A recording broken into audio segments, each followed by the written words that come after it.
Morning. It's Monday, March 20th, and my wife has been in the rehab center for around 2 weeks.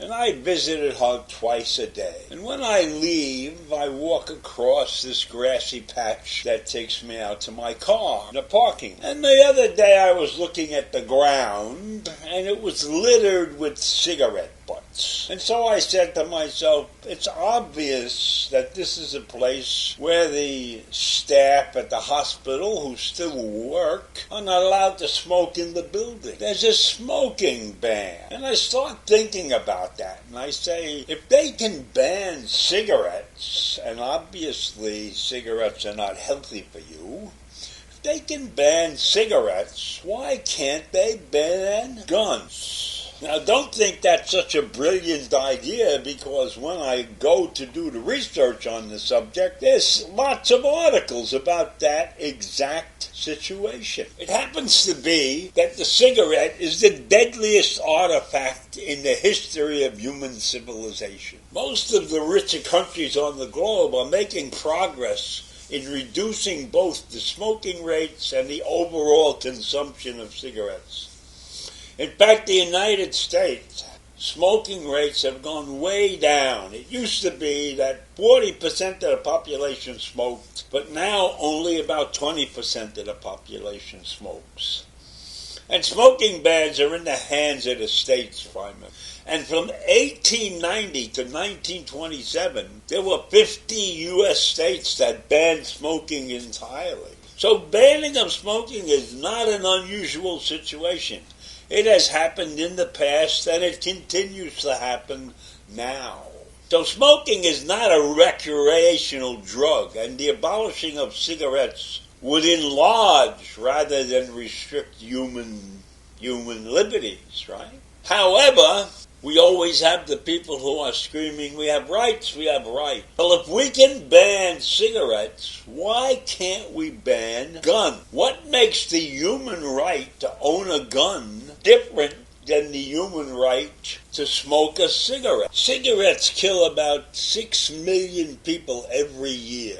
If you extend that number out to the end of the century, that means about 300 million people will die from tobacco, from smoking.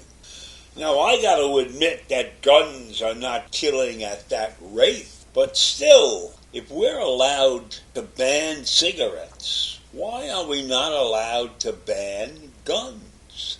And the cigarette ban is not a total ban. It's just a ban from certain places. So when you look at the ban in the hospital, it's because they don't want people smoking around sick people because they know it's deadly. And yet, when New York City wanted to ban guns from certain localities, Times Square, maybe Central Park, who knows, who remembers where that ban was supposed to take place? The Supreme Court said, no, you can't ban the gun. You're allowed to carry this gun anywhere, but we can ban cigarettes. Now, cigarettes are banned because they're deemed to be a health hazard.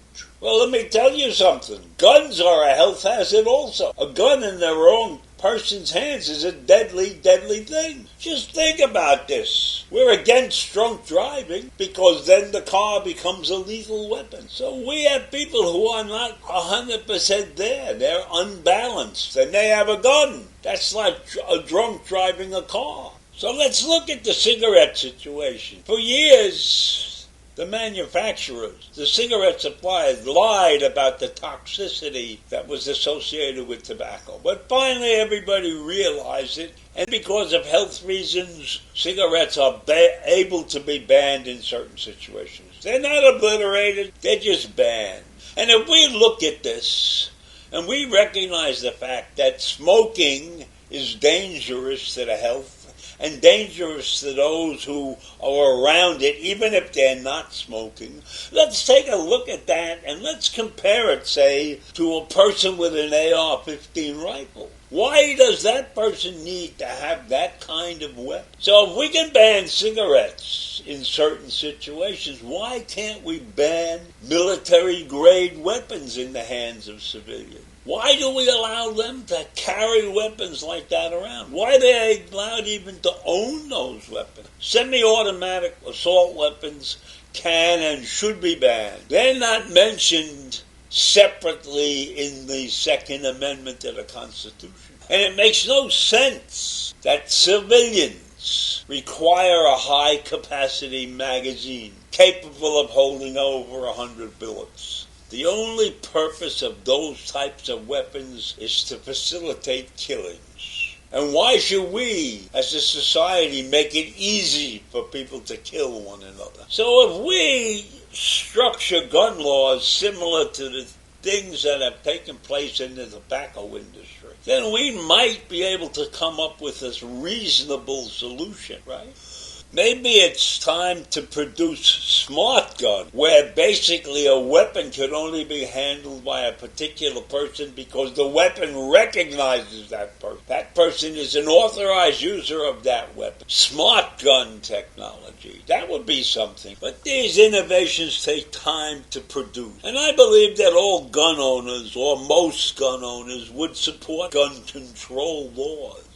But I don't think they will speak out publicly on that subject, because I think they have some kind of loyalty to the entire gun-owning community. And the NRA, which talks about mental health issues in spreading what is I consider a basic lie, because I don't think that the mentally ill are the primary villains in the whole gun control picture.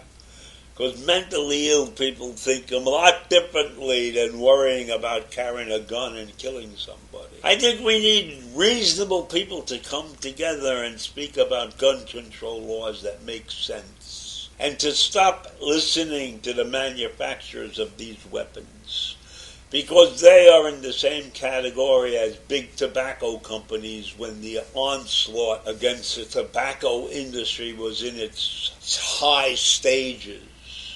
They denied that tobacco was a deadly smoke. And the same thing holds true with the big gun manufacturers. Guns are okay. It's the education that goes with them that counts. It's the restrictions that you put on a gun owner, the registration, and the mental acuity that should be measured every couple of years. If you want to own a gun, why shouldn't you be willing to go through certain restrictions to own it? Nobody objects to everybody having a driver's license, so why would we object to somebody that's holding a deadly weapon having to have a license and a permit and the ability? So that's where I'll leave you this morning. Tobacco is deadlier than gun day.